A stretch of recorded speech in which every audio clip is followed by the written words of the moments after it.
Each one of these images has a different color to them. Some of them are kind of the same color, but some of them are not, like this one compared to this one. So what we can do to match all the scenes together color-wise is turn the sequence black and white.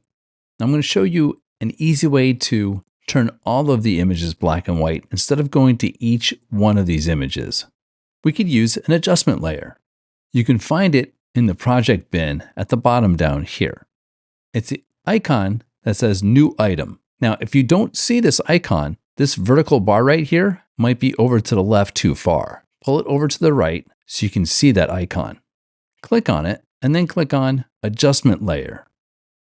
When this dialog box pops open, click on OK.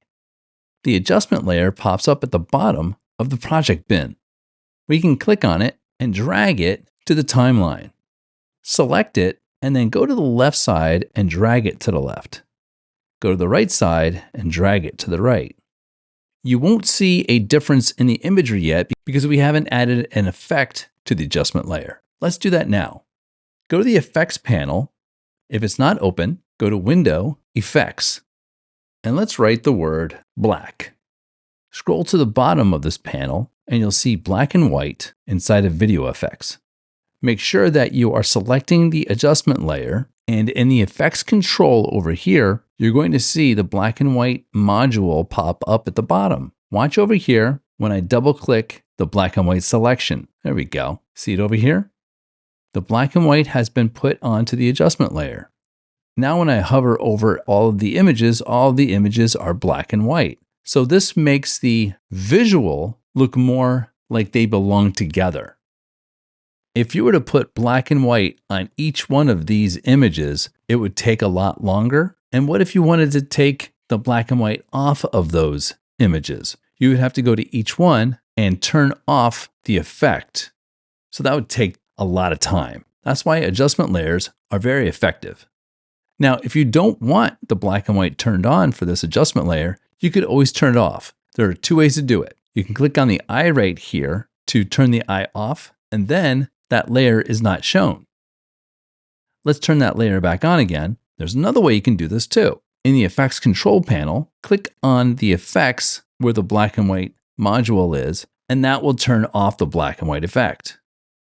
So if you have other things on that layer, you won't be turning them off if you turn off the eye here. Let's turn that black and white back on again. And now let's focus on the length of this video and the imagery. Now the length of the video needs to be about 30 seconds. So we have to remove 1, 2, 3, 4, 5 of these images. I have two cemetery images, this one and this one. I like this one better, so I'm going to take this one and drag it out of the sequence.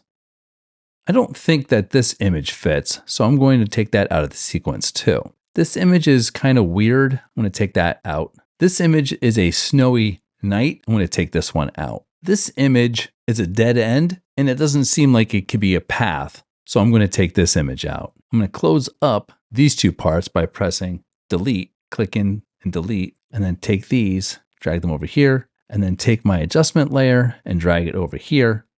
And now let's see how many seconds this video is.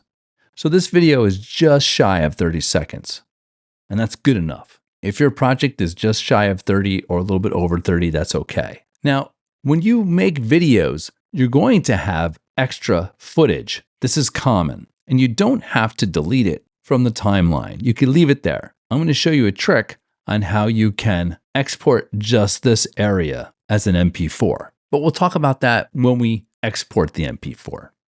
I want to start my sequence with outside photos. So the second one is outside. This one is outside, but I want to move them around. Put this one closer to that one. Put this one here. Here's another woodsy outside image. I want to put that at the beginning. Let's see what this one is. This is a woodsy with a street, and this one here is a woodsy with a street. Let me put those together. Do you see how I'm categorizing these? Right, this image here is woodsy. I'm going to take that and drag it over here. This one is woodsy with kind of a path. I'm going to categorize that with these guys over here. Next one is woodsy with a road that goes with them. This one is kind of a catacomb So I want to put that towards the end. And this one is inside of a house. So in my story, I want the catacomb to be the last visual. I'm going to select all of these and move them to the right, and then move these down, and I'm going to order those in the correct order. Let's see. This one and this one look kind of the same. So I'm going to put those together at the beginning. This one is a little bit darker, but woodsy. And this one's lighter, but woodsy. I'm going to do this with them, put them like this. So up to this point, it's light out, we're in the woods, and it's getting darker, and now it's getting really dark. The next image is the dark on a road. The next image after that is kind of bright. Let me see. This one's kind of bright, and this one's kind of bright. So I'll take the dark one and drag that next to that one, and then we'll think about it getting brighter in the morning. And then we'll bring this one here, and then the brightest one is right here. And then we'll have the person walking into a house, and then they go into the basement and go into the catacomb. That's my story, and I'm sticking to it. So I've arranged all my images in the correct order that I want to tell my story. Do a Command S to save.